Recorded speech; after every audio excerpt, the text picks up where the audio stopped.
Pineapple custard പായസമാണ്. അപ്പോൾ ഇതിനകത്ത് അണ്ടിപ്പരിപ്പും മുന്തിരി ഇട്ടു.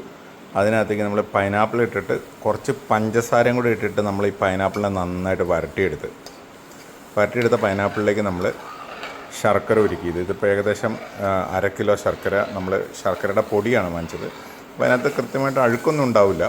അപ്പോൾ ഇനി നമ്മൾ ഇതിനെ ഒന്നും കൂടെ നന്നായിട്ട് വേവിച്ചെടുക്കുകയാണ്. അപ്പോൾ ആദ്യം വരട്ടിയെടുത്ത പൈനാപ്പിളാണ് ഇത്. ഏകദേശം ഒരു 1.5 കിലോയോളം ചോപ്ഡ് പൈനാപ്പിൾ ഉണ്ട്. അപ്പോൾ അത് നന്നായിട്ട് ആ പഞ്ചസാര പാനി കിടന്ന് നന്നായിട്ട് വെന്തിട്ടുണ്ട്. അപ്പോൾ പഞ്ചസാര പാനിൽ അതിനെ വരട്ടിയെടുക്കുമ്പോൾ ആ പൈനാപ്പിളിനൊരു പ്രത്യേക ഫീലാണ്, ഒരു ക്രിസ്പിനെസ് പോലെ വരും.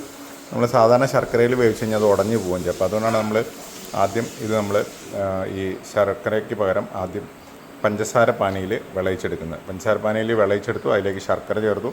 ഇപ്പോൾ നന്നായിട്ട് തിളച്ച് വരുന്നുണ്ട്. ശർക്കര പാനി ചേർത്തു. നമ്മളിതിനേക്ക് കസ്റ്റാർഡ് പൈനാപ്പിളാണ് ഉണ്ടാക്കാൻ പോണത്. കസ്റ്റാർഡ് പൈനാപ്പിൾ പായസം. അപ്പോൾ നമ്മൾ പശുവും പാല് തിളയ്ക്കാൻ വെച്ചിട്ടുണ്ട്. അതുപോലെ തന്നെ പരിപ്പ് ഇപ്പോൾ നമ്മൾ റെഡിയാക്കി, പരിപ്പും വേവിച്ച് വെച്ചിട്ടുണ്ട്. ശർക്കര വെട്ടിത്തിളച്ചു. നമ്മളതിലേക്ക് വേവിച്ച് വെച്ചിട്ടുള്ള മൂങ്കാൽ അഥവാ പായസപ്പരിപ്പ് ചേർക്കണം. ഒന്നും ആലോചിക്കണ്ട, ഏകദേശം 300 ഗ്രാമോളം പായസപ്പരിപ്പ് വേവിച്ചാണിത്. നന്നായി ഉടഞ്ഞു കൂടണം. ഇന്നും കൂടെ വെന്ത് വരാനുണ്ട്. നമ്മൾ ബേക്കേഴ്സിൻ്റെ 1 കിലോയുടെ കസ്റ്റാർഡ് പാക്ക് വാനില ഫ്ലേവറാണ് ഉപയോഗിക്കുന്നത്. നമുക്ക് ഒരു കപ്പ് കസ്റ്റാർഡ് എടുക്കാം. ഏകദേശം 200 മില്ലീസാണ്. നമ്മൾ പായസത്തിൻ്റെ അളവിനനുസരിച്ചിട്ടാണ് ചേർക്കുന്നത്. അപ്പോൾ നമ്മളിത് കസ്റ്റാർഡ് നമ്മൾ പാലിലേക്ക് ചേർക്കുന്നതിന് മുമ്പ് ഒന്ന് വെള്ളത്തിൽ കലക്കിയിട്ടാണ് ചേർക്കുന്നത്. അപ്പോൾ നമ്മൾ കസ്റ്റാർഡ് ഇതിലേക്കിടും. അതിനാവശ്യമുള്ള വെള്ളം നമ്മളിതിന് ആഡ് ചെയ്യും.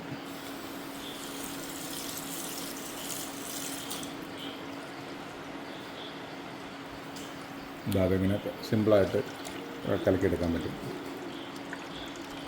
നന്നായിട്ട് ചൂടായി വെച്ചിട്ടുള്ള പാലാണ്. പാലിലേക്ക് നമ്മൾ മിക്സ് ചെയ്തിട്ടുള്ള കസ്റ്റാർഡും കൂടെ ചേർക്കുകയാണ്.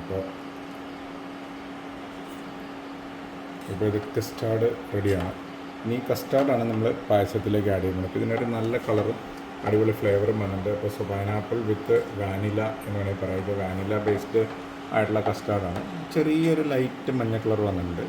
അപ്പോൾ നമ്മൾ ഈ പാലിന് ഇത് പശുമ്പാലാണ്. ഈ പശുമ്പാൽ നമ്മൾ പായസത്തിലേക്ക് ചേർക്കും. ശരിക്കൊരു തിക്ക് പായസമാണ്. അപ്പോൾ നമ്മൾ ആദ്യം പ്രിപ്പയർ ചെയ്ത് വെച്ചിട്ടുള്ള നമ്മുടെ പായസം വെട്ടി തിളച്ചുകൊണ്ടിരിക്കുകയാണ്.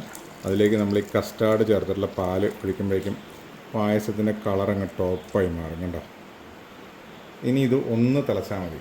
കാരണം ഇതാണ് നമ്മുടെ പൈനാപ്പിൾ കസ്റ്റാർഡ് പായസം. ഇത് ഇപ്പം തന്നെ നല്ല തിക്കായി. കണ്ടോ? ഫിനിഷ് ചെയ്യാൻ വേണ്ടിയിട്ട് ഇതിനകത്ത് കുറച്ച് ഏലക്ക, ഇതാണ് പൈനാപ്പിൾ കസ്റ്റാർഡ് പായസം. സോ എല്ലാവരും ഉണ്ടാക്കി നോക്കുക, എന്നിട്ട് അഭിപ്രായം പറയണം. Thank you.